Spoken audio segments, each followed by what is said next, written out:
मेरी शादी हो रही थी और मैं बहुत खुश थी। आखिरकार मुझे दर-दर की ठोकरें खाने से छुट्टी मिल रही थी।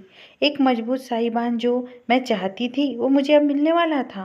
मैं खुश कैसे ना होती। मेरे दिल में हज़ारों उमंगें और अरमान थे शादी को लेकर। मैंने बहुत सारे सपनों को आँखों में सजा रखा था और अब उन तमाम सपनों के पूरा होने की घड़ी आ चुकी थी। मैं घूंघट की बेड पर बैठी अपने पति अभिषेक का इंतज़ार कर रही थी। पूरा कमरा खुशबू से महका हुआ था। मेरी शादी बहुत ज़्यादा अमीर घराने में हुई थी। यह घर नहीं, कोई शीश महल ज़्यादा लग रहा था। मैं अपनी किस्मत पर बहुत हैरान थी। मुझसे अपनी खुशी संभाली नहीं संभल रही थी। आने वाले वक्त से अनजान मैं बस अपनी खुशियों के अमर हो जाने की प्रार्थना कर रही थी। मैंने कभी नहीं सोचा था कि मेरी उम्मीदों से बढ़कर भगवान मुझे इतना सब कुछ दे देगा। मेरी इतनी हैसियत नहीं थी जितना मुझे दे दिया गया था। खुशी के मारे मेरे पाँव जमीन पर नहीं टिक रहे थे। मैं खुद को हवा में उड़ता हुआ महसूस कर रही थी, मगर मैं नहीं जानती थी कि मेरी यह खुशी कुछ ही वक्त की है। बहुत जल्द मुझे दोबारा से जमा माने की ठोकर खाने के लिए किस्मत एक बार फिर तनहा करने वाली थी। अभिषेक मेरे पास आया और उसने मुझे मुंह दिखाई में एक हीरे का लॉकेट दिया। मैं बहुत खुश थी। मेरे नज़दीक हीरे और पत्थरों की कोई अहमियत नहीं थी, मगर मेरे नज़दीक जज्बात और बहुत ज़्यादा अहमियत रखते थे।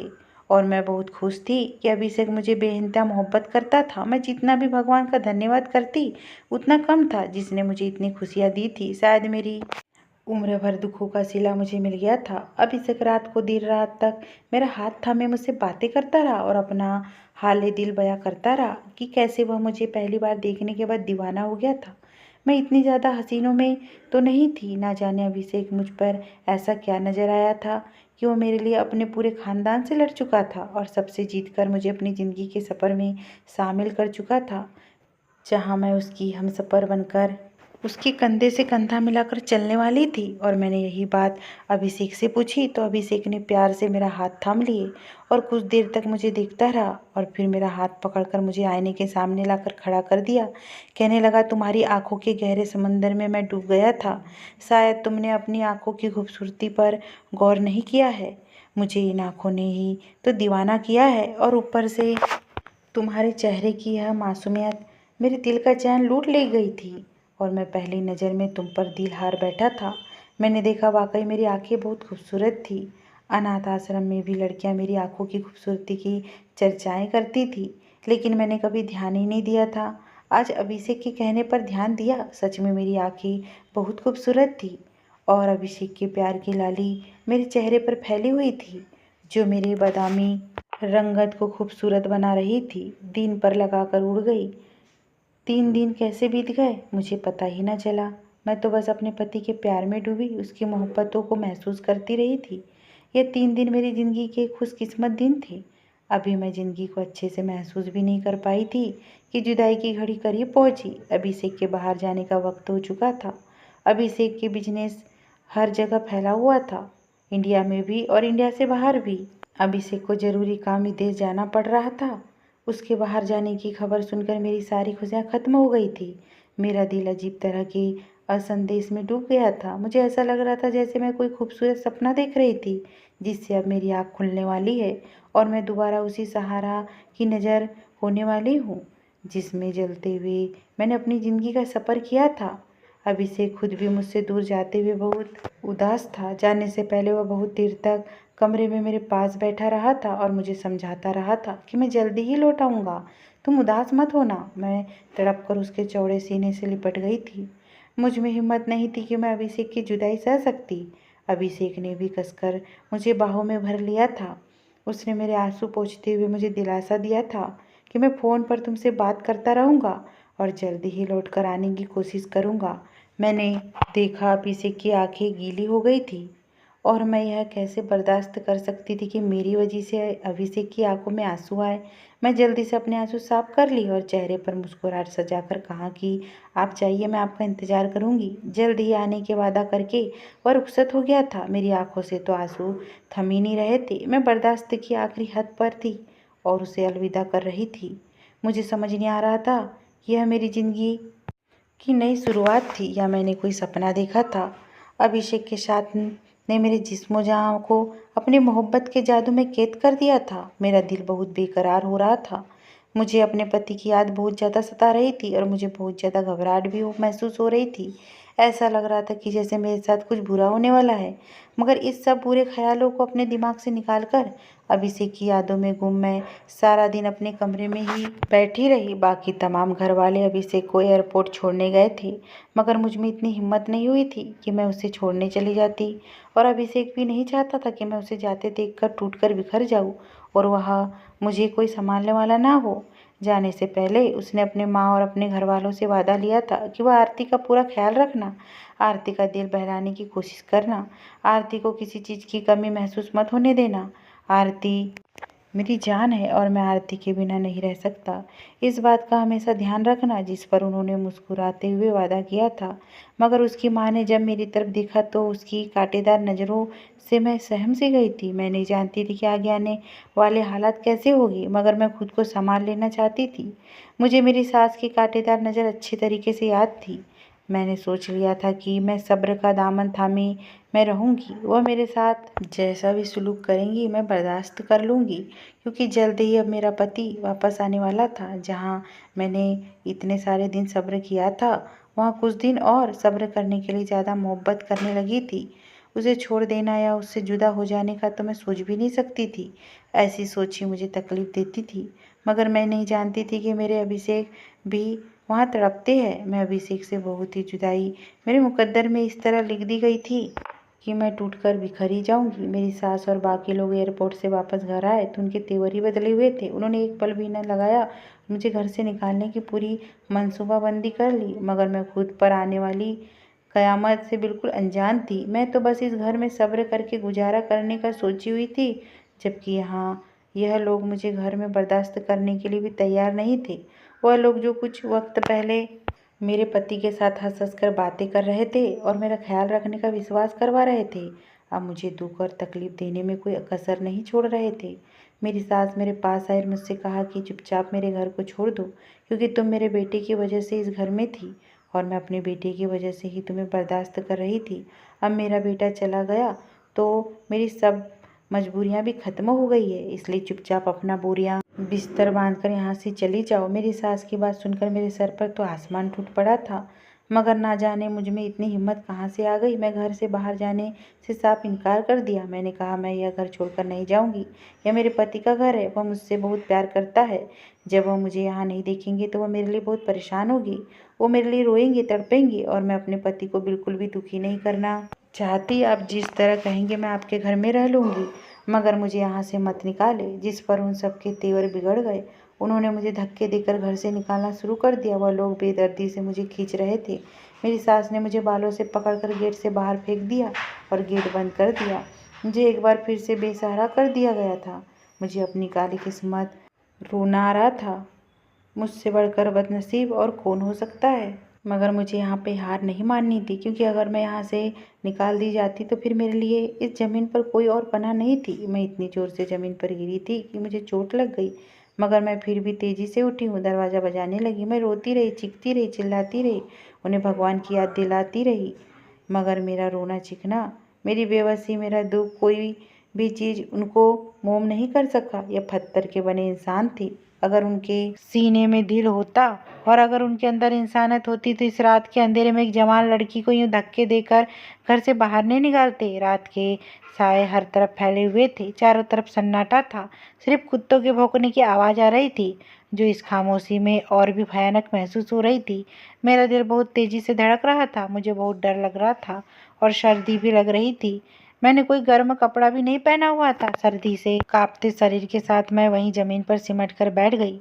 मैंने सोचा सुबह होने तक मैं यहीं पर बैठी रहूंगी। हो सकता है उन लोगों को मुझ पर दया आ जाए, उनकी ज़मीर उन्हें शर्मिंदा करे, शायद उनको अपने फैसले पर पछतावा हो। मगर ऐसे 2 दिन गुजर गए। इस घर के बंद दरवाजे हर आने जाने वाले के लिए खुले थे, सिर्फ मेरे लिए बंद थे। मुझे खाने पीने का भी नहीं पूछा गया था। मैं भूख प्यास से बेहाल थी। वह लोग मुझे देखकर भी अनजान बनकर गुजर जाते थे। मैं कोई राह चलती नहीं थी। मेरा इस घर से और इस घर वालों से बहुत गहरा संबंध था। मैं इस घर की बहू थी, उनके बेटे की अमानत थी, इज्जत थी, मगर इस बात को मानने से इनकार कर रहे थे। और फिर बेबस होकर मैंने उनकी दहलीज छोड़ दी और अनजानी राहों में चलने लगी। अब मेरे लोगों के सिर्फ घर बड़े बड़े होते हैं, जबकि उनके दिल बहुत छोटे होते हैं। वो मुझे नौकरानी का स्थान देकर भी अपने घर में रख लेते तो मैं सारी ज़िंदगी उनके सामने उफ न करती, मगर उन्होंने तो मुझे इस काबिल भी नहीं समझा था। टिश्यू पेपर की तरह इस्तेमाल किया और अपने बेटे के जाने के बाद मुझे फेंक दिया था। मेरा तो इस दुनिया में कोई भी नहीं था जहाँ मैं जाती। अब तो ऐसा लगने लगा था ज़मीन भी मुझ पर तंग हो गई है। मैं बचपन से ही ज़माने की ठोकर का सामना की थी। 3 वर्ष की थी जब मेरे माँ बाप का देहांत हो गया था। उन पर हमारे घर की छत गिरी थी और वह मौके पर ही दम तोड़ गए थे, जबकि मैं अपने नाना नानी के यहाँ होने की वजह से बच गई थी। अब कभी कभी मैं सोचती थी कि काश उस वक्त मैं भी अपने माँ बाप के साथ होती और उन्हीं के साथ मर जाती। ना जाने भगवान ने मेरी ज़िंदगी क्यों रखी थी। 6 साल तक मैं अपने नाना नानी के साथ रही। जब एक के बाद एक मेरे नाना नानी का भी देहांत हो गया था, तब उस समय मैं 10 साल की भी नहीं हुई थी। मेरे रिश्तेदारों ने मुझे मेरे चाचा चाची के पास छोड़ दिया। मेरे दादा वह अभी जिंदा थे। वह मुझसे बहुत मोहब्बत करते थे, जबकि चाचा चाची मुझे कुछ खास पसंद नहीं करते थे, लेकिन दादाजी की वजह से खामोश रहते थे। चाचा की 3 अपनी बेटियां थी। बेटा सबसे छोटा था, उसी को घर में सबसे ज़्यादा अहमियत दी जाती थी। बेटियों की अहमियत बहुत कम थी, मगर मेरी हैसियत तो सबसे ज़्यादा कम थी, क्योंकि मेरे माँ बाप नहीं थे। बस दादाजी की वजह से मेरा ख्याल रखा जाता था। मैं खुश थी, चलो दुनिया में कोई सहारा तो मिला। मुझे पढ़ने का बहुत शौक था। मैं प्राइवेट पढ़ती रही। चाचा की बेटियों की पढ़ाई लिखाई से कुछ खास लगाव नहीं था, जबकि मैं पढ़ाई में बहुत होशियार थी और अपने दादाजी के सपोर्ट की वजह से मैं पढ़ रही थी। अभी मेरी 12वीं क्लास के पेपर हुए थे जब मेरे दादाजी भी इस दुनिया से चल बसे। मेरे लिए सबसे बड़ा सदमा साबित हुआ था, क्योंकि उनकी वजह से मैं ज़माने के ठोकर से बची हुई थी। वह मुझे चाचा चाची की डांट से बचा लेते थे और मेरे कज़न से लड़ाई झगड़ा और मारपीट से भी बचा लेते थे। लेकिन अब मेरा दुनिया में कोई सहारा नहीं रहा था। मैं बिल्कुल अकेली पड़ गई थी और यही बात मुझे डराया करती थी। दादाजी के जाने के बाद चाची ने अपने रंग दिखाने शुरू कर दिए। मुझ पर गली के किसी लड़के के साथ चक्कर चलाने का इल्ज़ाम लगाया और मुझे घर से निकलवा दिया था। मैं बिल्कुल बेसहारा हो गई थी। अब मेरा इस दुनिया में कोई नहीं था। एक जवान और अकेली लड़की सड़कों पर मारी मारी फिरती रहे तो लोगों को भी शिकार करने का मौका मिल जाता था। मैं इसी बात से डर रही थी जब एक गाड़ी मेरे पास आकर रुकी। रात का अंधेरा छाया हुआ था, मुझ पर खौफ जारी था। उस दिन भगवान ने कृपा की और मैं अनाथ आश्रम पहुंच गई। मैं सड़कों पर घूम रही थी। गाड़ी में से एक अधेड़ उम्र औरत निकली। उसने मुझसे कहा कि रात के अंधेरे में यहाँ क्या कर रही हो। मेरी आंखों में आंसू आ गए और मैंने रोते हुए उसे अपनी सारी दास्तां सुना दी, जिस पर वह औरत मुझे अपने साथ अनाथ आश्रम में ले गई। वह अनाथ आश्रम की हेड थी। मैं खुश थी कि मुझे रहने के लिए छत मिल गई, मगर अनाथ आश्रम का माहौल भी कुछ इतना अच्छा नहीं था। मैं आगे पढ़ना चाहती थी और बहुत मुश्किलों से मैंने उस औरत को राजी किया था। अनाथ आश्रम में बहुत ही मेहनत के काम करवाए जाते थे। उस औरत ने मुझसे सिलाई कढ़ाई का काम लेना शुरू कर दिया। मैं पहले अपने हिस्से का झाड़ू बर्तन करती, उसके बाद अपने कपड़े धोती और सिलाई बुनाई का काम करने लगती। इन सब कामों के होने के बाद मैं रात को कुछ देर पढ़ती और पढ़ते पढ़ते ही सो जाती। मेरे लिए यह बात भी गनीमत थी कि वह मुझे पढ़ने दे रही थी। मुझे उम्मीद थी कि मैं पढ़ लिख कर कोई अच्छी नौकरी करना लूँगी, मगर मेरे नौकरी करने से पहले ही उस औरत का रवैया मेरे साथ अच्छा होना शुरू हो गया। कई बार मैं उनकी बीमारी में उसका ख्याल किसी सच्चे दोस्त की तरह रखा, जिससे वो बहुत इम्प्रेस हुई और उसने मुझसे कहा कि कोई भी अच्छा रिश्ता आएगा तो वह ज़रूर मेरी शादी करवा देंगी, मगर इसकी नौबत ही नहीं आई। उस समय मैं मास्टर्स के पेपर दे रही थी। पेपर देने के बाद मैं वापस आ रही थी जब मेरी किसी लड़की के साथ लड़ाई हो गई। वो मेरे साथ लड़ाई करने लगी तो एक बहुत ही खूबसूरत नौजवान ने आकर मदद की और मुझे इस लड़ाई झगड़े से निकाल लिया। वह किसी बड़े और अमीर घराने का लग रहा था, मगर मुझे इस सबसे कोई मतलब नहीं था। लेकिन उस लड़के के साथ होने वाला टकराव मेरी ज़िंदगी में बहुत खूबसूरत मोड़ लेकर आया, क्योंकि उस लड़के को मुझसे मोहब्बत हो गई थी और वह मेरा पता ढूंढते ढूंढते उस अनाथ आश्रम तक आ पहुंचा था। उसने हेड से शादी करने की बात की। इसके बारे में मैं सुनकर हेड ने एक हंगामा खड़ा कर दिया और उसने मुझ पर तरह तरह के इल्ज़ाम लगाए। उसका कहना था कि मैं बाहर पढ़ाई के बहाने लड़कों को फंसाने के लिए जाती थी और अब एक अमीर लड़के को फांस कर ले आई हूँ। मेरे किरदार पर लगने वाला यह इल्ज़ाम मुझ पर बहुत बड़ा था, मगर अनाथ आश्रम के बाकी लड़कियों ने मेरा पक्ष लेना शुरू कर दिया, क्योंकि मेरा सलूक सबके साथ ही बहुत ही दोस्ताना था। मैं उनके कामों में भी उनका हाथ बटा दिया करती थी। लड़कियां मेरे अच्छे हाथ बटा दिया करती थी। लड़कियां मेरे अच्छे व्यवहार से बहुत खुश थी और वो यह भी जानती थी कि मैं बुरे किरदार की लड़की नहीं हूँ। हेड जब तमाम लड़कियों को मेरी तरफ देखा तो उसने इसी में भलाई जानी कि वह मेरी शादी उस लड़के से करवा दे, क्योंकि उसने अनाथ आश्रम में अब बगावत की बू सूंघ ली थी। अगर मैं वहाँ पर रहती तो उसके लिए और भी मुश्किल हो जाती। मैं बाकी लड़कियों को भी अपने ऊपर होने वाले जुल्म से बचने के लिए कहती रही, मगर वह मेरी बात नहीं सुनती थी। मैंने उनसे कहा कि वो अपनी ज़िंदगी इसी तरह जल भून कर गुजारती रहेंगी, जबकि मैं तो अपनी ज़िंदगी अब पूरे सुकून अंदाज में गुजारूंगी। इस तरह की बड़ी बड़ी बातें करके मैं अनाथ आश्रम से निकल आई और अभिषेक से शादी करके मुझे अपने घर ले आया, और उसके जाते ही उसके घर वालों ने मुझे घर से निकाल दिया। इस सब के लिए मैं बिल्कुल भी तैयार नहीं थी। मैं इस शादी से बहुत खुश थी और अपने पति से बहुत मोहब्बत करने लगी थी। मुझे लग रहा था शादी के बाद मेरे हालात बेहतर हो जाएंगे। मुझे क्या मालूम था कि ये शादी मेरे लिए सारे दरवाजे बंद कर रही है। मैं जहाँ से आई थी अब वहाँ भी किस मुंह से वापस जाती, सबको क्या कहती कि जिस अनाथ आश्रम को छोड़ते हुए मैं बहुत खुश थी कि अब मेरा भी घर होगा, आशियाना होगा। 3 दिन के बाद मुझे धक्के देकर मेरे आशियाने से निकाल दिया गया था। मेरे सपनों का महल जमीन पर गिरकर चकनाचूर हो गया था।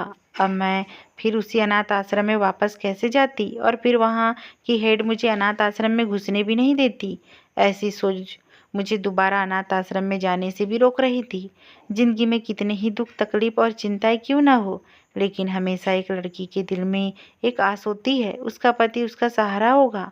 हमेशा उसे अपने अच्छे वक्त का इंतजार होता है। भगवान पर भरोसा होता है कि उसका अच्छा वक्त जरूर आएगा। कोई शहजादा ना भी आए, मगर कोई नेक इंसान आकर उसका हाथ पकड़कर उसे अपने साथ ले जाएगा और नई दुनिया बसाए। और फिर हमें लगता है कि हम खुद को झूठे दिलासा दे रहे होते हैं। अच्छा वक्त तो कभी नहीं आता, उल्टा उससे भी बुरा और भयानक वक्त आता है कि इंसान की सोचने समझने शक्ति खो जाती है और मायूसी पूरी तरह से घेर लेती है। मेरी ज़िंदगी में 3 दिन के लिए खुशियाँ आई थी, सिर्फ 3 दिन के लिए, मगर यह दिन मेरे लिए ज़िंदगी के सबसे खूबसूरत और हसीन दिन थे। मेरी सारी ज़िंदगी एक तरफ और यह 3 दिन एक तरफ। इन 3 दिनों में मैंने बहुत सारे सपने सजाए थे। अभिषेक के साथ मैं बहुत खुश थी। हमारी शादी को सिर्फ 3 ही दिन हुए थे कि मेरे पति को किसी ज़रूरी काम से बाहर जाना पड़ा, और उसके जाते ही उसके घर वालों ने मुझे धक्के देकर रात के अंधेरे में ही बाहर निकाल दिया था। मुझे समझ नहीं आ रहा था कि मुझे क्यों से निकाला जा रहा है, मेरा जुर्म क्या है। मैं रोती रही, गिड़गिड़ाती रही, एक एक से अपने जुर्म पूछती रही, मगर मेरे सवालों का किसी ने जवाब नहीं दिया। बस मेरे गरीब होने से नफरत का इजहार किया। उन्होंने मुझ पर जरा सा भी तरस नहीं खाया था और मुझे धक्के देकर घर से बाहर निकाल दिया। मैं पहले तो अनाथ आश्रम में रहती थी, अब मैं बिल्कुल सड़क पर आ गई थी। सड़क पर एक अकेली लड़की, माहौल तो बहुत ख़राब था, ऊपर से सर्दियों का मौसम था। सर्दी इस कदर थी कि मैं काँप रही थी। ठंडी हवा शरीर से टकरा कर आती थी। मुझे कुछ समझ नहीं आ रहा था कि किस तरफ जाऊँ। वहाँ पर एक बेंच थी। रात का वक्त था। मैं वहीं बैठ गई। जैसे ही वहाँ पर बैठी, वहाँ पर 2 लफंगे आ गए। मैं बहुत घबरा गई। वो मुझे छेड़ने लगे। इतनी ही देर में एक पति पत्नी का जोड़ा वहाँ से गुजरा तो उन्होंने मुझे बचाया और लड़कों को भगाया। देखने में तो वह बहुत अमीर लग रहे थे और उनकी जोड़ी बहुत खूबसूरत थी। वह लड़के उन्हें देखकर भाग गए तो उन्होंने मुझे मेरा हाल पूछा और मैंने उनको अपनी सारी आपबीती सुनाई। यह सुनकर उन्हें भी बहुत तकलीफ हुई। उन्होंने मुझे नौकरी पर रखने का फैसला किया और अपने घर में पनाह दे दी। मैं बहुत लगन और दिल से उनके काम करती थी, क्योंकि मैं ये ठिकाना खोना नहीं चाहती थी। वो मेरे काम से इस कदर खुश हुए कि मुझे अपने साथ अमेरिका ले गए। अब मैं वहाँ काम करती थी। मुझे काम की ज़रूरत भी थी और उन्हें मेरा काम पसंद भी था, जिसकी वजह से ही वह मुझे अपने साथ ले गए थे। मैंने अब जॉब भी शुरू कर दी थी और जिनके साथ मैं विदेश आई थी उनके सारे काम मैं खुद ही करती थी। मैंने अनाथ आश्रम में रहकर अपनी पढ़ाई पूरी की थी। मेरे आगे पीछे भी कोई नहीं था। मेरी सारी उम्मीदें खत्म हो चुकी थी। अपने पति के होते हुए मैं भी अकेली थी। मुझे उनकी बहुत याद आती थी, मगर मैं क्या करती, मैं बिल्कुल बेबस थी। वह पति पत्नी मेरे भाई और भाभी की तरह थे। मुझे रोता देखकर हर वक्त उनको मेरी फिक्र सताती रहती। वह मुझे हौसला देते और कहते कि ज़िंदगी यहाँ ख़त्म नहीं हुई, शादी ज़िंदगी का हिस्सा है, ज़िंदगी नहीं है। मगर मैं अपने दिल का क्या करती जो किसी की सुनने के लिए तैयार ही नहीं था। वह बस अभिषेक को देखना चाहता था। मैं चाहती थी कि किसी भी तरह मेरा अभिषेक मुझसे मिले तो मैं उसे बताऊं कि उसके बाद मुझ पर क्या क्या क़यामत बीती है। मैं उसके हमदर्द और मेहरबान कंधे पर सर रखकर अपनी ज़िंदगी के इतने सारे दुखों पर रोना चाहती थी। मैं उसे बताना चाहती थी कि मैं उससे किस कदर मोहब्बत करती हूँ और उसकी याद में कैसे दिन रात तड़पते हुए गुजारे थे। मगर इस सब के लिए तो मुझे वो चाहिए था और वह कहीं नहीं मिल रहा था। मैंने कभी उसे ढूंढने की कोशिश भी तो नहीं की थी ना। जाने उसके घर वालों ने उसे मेरे बारे में क्या कुछ बताया होगा, क्या क्या कहा होगा, कौन कौन से इल्ज़ाम लगाए होंगे। यह सब सोच सोच के मेरा दिमाग सून हो जाता था और मैं सर पकड़कर बैठ जाती थी। मैंने खुद को बिजी रखने के लिए डबल जॉब शुरू कर दी। मैं पहले अपने भाई भाभी के घर के तमाम काम अपनी निगरानी में करवाती थी। उन्होंने मुझे कोई भी काम करने से मना कर दिया था। उन्हें अच्छा नहीं लगता था कि मैं उनके घर के काम करूं, मगर मैं कुछ तो उनके एहसानों का बदला चुकाना चाहती थी। मैं चाहती थी कि मैं भी उनके लिए कुछ करूं, इसलिए मैं उनके घर का इंतजाम संभालने लगी। वो दोनों बिजनेस करते थे, दोनों ऑफिस जाते थे और उनके घर का तमाम काम मेरे कहने पर ही होते थे। घर के काम करवाने के बाद मैं खाली होती तो मुझे अभिषेक की याद सताने लगती, इसलिए मैंने एक जगह नौकरी की और उसके बाद दूसरी जगह नौकरी करना शुरू कर दी। मैं अब लाखों में कमाती थी। भाई भाभी मुझे अलग जेब खर्च देते थे, मगर मेरी इच्छाएं मर चुकी थी। मेरे अकाउंट में पैसों का ढेर लग चुका था, मगर मेरा उन्हें कहीं भी खर्च करने का दिल नहीं करता था। मैं ज़िंदगी से बेजार हो गई थी। मेरी ज़िंदगी कुछ बिजी हुई तो मैं भी तकलीफ़ों से निकलने लगी। भाई भाभी भी मुझे दुखों से निकलते देखकर खुश खुश थे। नई जॉब काफ़ी मुश्किल थी, जिस पर वक्त की पाबंदी बहुत ज़्यादा ज़रूरी थी। बॉस को समय के साथ नहीं किया गया काम बिल्कुल पसंद नहीं था। मैं कई बार अपने सीनियर से डांट भी खा चुकी थी, मगर क्योंकि मैं इस जॉब से बहुत बिजी रहती थी और मेरी तकलीफ कम हो रही थी, इसलिए मैं उसको जारी रखी हुई थी। आज ऑफिस में बॉस आने वाले थे। मैंने उनके बारे में सुना था कि वो बहुत ही ज़्यादा सख्त मिजाज के हैं, कभी भी किसी की गलती को माफ़ नहीं करते और लड़कियों के साथ तो बहुत ही बुरे तरीके से पेश आते हैं। इतने खड़ूस बॉस के बारे में सुनकर मैं बहुत परेशान हो जाती थी और आज भी बहुत परेशान थी। बॉस ऑफिस में आ चुके थे। सारे नए और पुराने वर्कर अपने काम की रिपोर्ट खुद जाकर उन्हें दे रहे थे। अपनी बारी आने पर मैं भी बॉस के ऑफिस में दाखिल हुई, मगर जैसे आसमान मेरे सर पर टूट पड़े थे। बॉस पर नज़र पड़ते ही मुझे एक चक्कर सा आ गया और मैं अचानक से घुटनों के बल जमीन पर गिरी थी। बॉस ने भी नज़रें उठाकर मेरी तरफ देखा तो जैसे समय अपनी जगह पर रुक चुका था। मुझे कुछ समझ ही नहीं आ रहा था आगे क्या करूं। मैं वहां से भागने लगी। इतने में बॉस ने मेरा बाजू पकड़ लिया था और धक्का देकर मुझे दीवार से सटा दिया और मेरा मुंह अपने हाथ में दबोच लिया। तकलीफ के मारे मेरी आंखों से आंसू बह निकले। बॉस का इतना गुस्सा अंदाज देख मैं सहम चुकी थी। उसके मुंह से निकलने वाले अल्फाज ने मुझे असलियत की गहरी खाई में धकेल दिया था। मेरी आंखों से आंसू बहने लगे। बॉस के रूप में यह सख्त इंसान कोई और नहीं, मेरा अपना अभिषेक था। खूबसूरत पर्सनालिटी के ऊपर इतना तेज गुस्सा, आंखों में शोले लिए वह मुझे घूर रहा था। मेरे मुंह से घुटी घुटी आवाज़ निकली थी, अभिषेक छोड़ो, मुझे दर्द हो रहा है। जिस पर अभिषेक ने भी गुस्से से कहा, और जो इतने सालों से मैं दर्द झेल रहा हूँ उसका तुमने कभी एहसास किया है? तुम्हारे बिना मेरे इतने साल कैसे काटे होंगे? वो मुझसे गुजरे हुए साल का हिसाब मांग रहा था और अब मुझे समझ में आ रहा था कि ये बॉस इतना सख्त क्यों है। जिस इंसान को उसकी पत्नी की बेवफाई ने तोड़कर रख दिया हो वो बाहर से ऐसे ही हो जाता है। वो मेरी तलाश में मारा मारा फिर रहा था, मगर मैं थी कि मिल ही नहीं रही थी। उसे उसके घर वालों ने बताया कि जिस दिन सब लोग अभिषेक को एयरपोर्ट पर छोड़ने के लिए गए थे, पीछे से मैं फरार हो गई थी और घर का तमाम माल और जेवरात लूट कर ले गई थी। अभिषेक को उनकी बातों पर यकीन नहीं था। उसने अनाथ आश्रम में भी पता किया था, मैं वहाँ भी नहीं थी।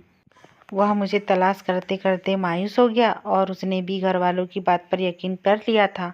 उनके घर वालों की इस हरकत से और तो कुछ नहीं हुआ था, उनका बेटा लड़कियों से नफरत करने लगा था और एक सख्त और गुस्सैल इंसान बन गया था। मुझे अच्छी तरह से याद था कि अभिषेक किस कदर जिंदा दिल और हंसमुख इंसान था। मैंने जो 3 दिन उसकी हमराही में गुजारे थे वो मेरी ज़िंदगी के बेहतरीन दिन थे, मगर यहाँ मुझे उसकी शख्सियत और रूप देखने को मिला था जो सरासर उसके घर वालों का देन था। मैं अभिषेक की गलतफहमियों को दूर करना चाहती थी।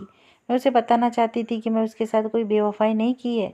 उसके घर वालों ने मुझे निकाला था, मगर मुझे नहीं लग रहा था कि वह मेरा यकीन करेगा, इसलिए मैंने उसे कुछ भी बताने की बजाय अपने साथ भाई भाभी के घर ले आई। मैं भाई भाभी को फ़ोन करके बुला लिया और उन्हें सब कुछ बताने के लिए कहा, जिसके बाद भाई ने उन्हें सच्चाई बताई। उनकी तमाम बातें सुनने के बाद अभिषेक ने आंसू भरी आंखों से मेरी तरफ देखा। मैं तड़प उठी थी कि मेरा पति अभिषेक रो रहा था। उसने मेरे सामने हाथ जोड़ दिए। मैंने जल्दी से उसका हाथ पकड़ लिया, उसके गले लग गई, क्योंकि जितनी तकलीफ उन्होंने मुझे खोने के बाद उठाई थी, उतना ही दर्द मेरे दिल में भी था। अभिषेक की मजबूत बाहों में समाते ही मुझे ऐसा लगा था कि जैसे मैं अपने सारे दुख भूल चुकी हूँ। गुजरे हुए दुखों पर जैसे मरहम लग गया था। अभिषेक ने भी मुझे कसकर बाहों में भर लिया था। वह भी तो मेरे लिए इतना तड़पा था। अब अभिषेक ने भी अपने घर वालों के साथ मिलना जुलना बंद कर दिया।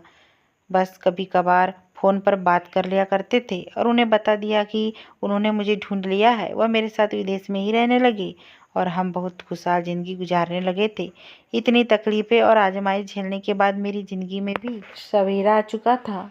अगर ये स्टोरी आपको थोड़ी सी भी अच्छी लगी हो दोस्तों, तो प्लीज़ चैनल को सब्सक्राइब और वीडियो को लाइक कर दीजिएगा। धन्यवाद।